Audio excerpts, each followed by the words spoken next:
അപ്പോൾ ഈ school holiday സമയത്ത് സാറയ്ക്ക് അത്യാവശ്യം നല്ല ഇൻറ്റൻസീവായിട്ടുള്ള ട്രെയിനിങ് ആയിട്ട് കൊടുത്തുകൊണ്ടിരിക്കുന്നത്. എല്ലാ ദിവസവും തന്നെ ഒരു മണിക്കൂർ എടുത്തോളം പുള്ളിക്കാരത്തേക്ക് ട്രെയിനിങ്ങിനായിട്ട് മാറ്റി വയ്ക്കുന്നുണ്ട്. അപ്പം പുള്ളിക്കാരത്തി അതിൽ നല്ലപോലെ ഇമ്പ്രൂവ്മെൻറ്റ്സ് കാണിക്കുന്നുമുണ്ട്. പിന്നെ പുള്ളിക്കാരത്തേക്ക് ഇച്ചിരിയോടെ താല്പര്യം വന്നു തുടങ്ങിയിട്ടുണ്ട്. നമ്മളിച്ചിരി എൻകറേജ് ചെയ്ത് വിട്ടാൽ മതി. പക്ഷേ നിങ്ങൾ വിചാരിക്കുന്ന പോലെ ഈ ഒരു എൻകറേജ്മെൻറ്റ് മാത്രമല്ല, ചില സമയങ്ങളിൽ എനിക്ക് ദേഷ്യം വരുമ്പോൾ ഞാൻ ഭയങ്കര പെട്ടെന്ന് അത് പ്രകടിപ്പിക്കും. അത് പുള്ളിക്കാരത്തേക്ക് ഒട്ടും താങ്ങാൻ പറ്റില്ല. ഈ ട്രെയിനിങ് തുടങ്ങിയതിന് ശേഷം പല പ്രാവശ്യം പുള്ളിക്കാരത്തി കരഞ്ഞിട്ടുണ്ട്. പക്ഷെ എന്നാലും പുള്ളിക്കാരത്തി ഡാഡയ്ക്ക് വേണ്ടിയിട്ടെല്ലാം ചെയ്യും കേട്ടോ. ഡാഡയ്ക്ക് വേണ്ടിയിട്ടാണ് പല കാര്യങ്ങളും പുള്ളിക്കാരത്തി ചെയ്യുന്നത്. പിന്നെ പുള്ളിക്കാരത്തി അത്യാവശ്യം പെയിനൊക്കെ ടോളറേറ്റ് ചെയ്യുന്ന ആളാണ്. ഈ ബാറ്റിൻ്റെ ഹാൻഡിൽ കൊണ്ടിട്ട് പുള്ളിക്കാരത്തിക്ക് ബ്രൂയിസ് ഉണ്ടായിട്ടുണ്ട്. അപ്പോൾ പെയിൻ ഉണ്ടെന്ന് പുള്ളിക്കാരത്തി പറയും. പക്ഷെ എന്നാലും വന്ന് ബാറ്റ് ചെയ്യും പുള്ളി. അപ്പം ഈ ഒരു സ്റ്റേജിൽ ഞാൻ തന്നെ ഇങ്ങനെ കോച്ചിങ് കൊടുത്ത് പോകാമെന്ന് വിചാരിക്കുന്നു. കുറച്ച് ബേസിക്സ്, ഞാൻ അത്ര പെർഫെക്റ്റ് ആയിട്ടുള്ളൊരു കോച്ചൊന്നും അല്ല. നമുക്കറിയാവുന്ന കാര്യങ്ങൾ നമ്മൾ പറഞ്ഞു കൊടുക്കുന്നു. തെറ്റെന്തെങ്കിലും ഉണ്ടെങ്കിൽ നിങ്ങൾക്കും കമൻറ്റിലിടാം.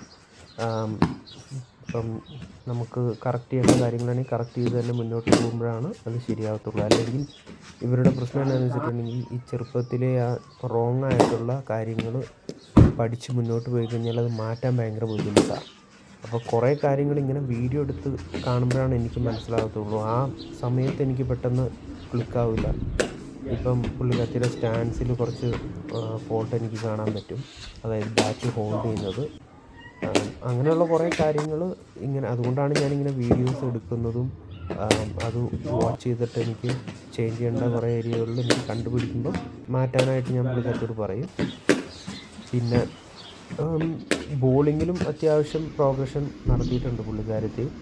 ഇപ്പം അത്യാവശ്യം ലൈനും ലെങ്തും ഒക്കെ കിട്ടുന്നുണ്ട്. പക്ഷേ ഇതൊരു ഫുൾ പിച്ച് ഇതിലല്ല, ലെങ്ത് അല്ല പുള്ളിക്കാരത്തി ഇപ്പോൾ ചെയ്യുന്നത്.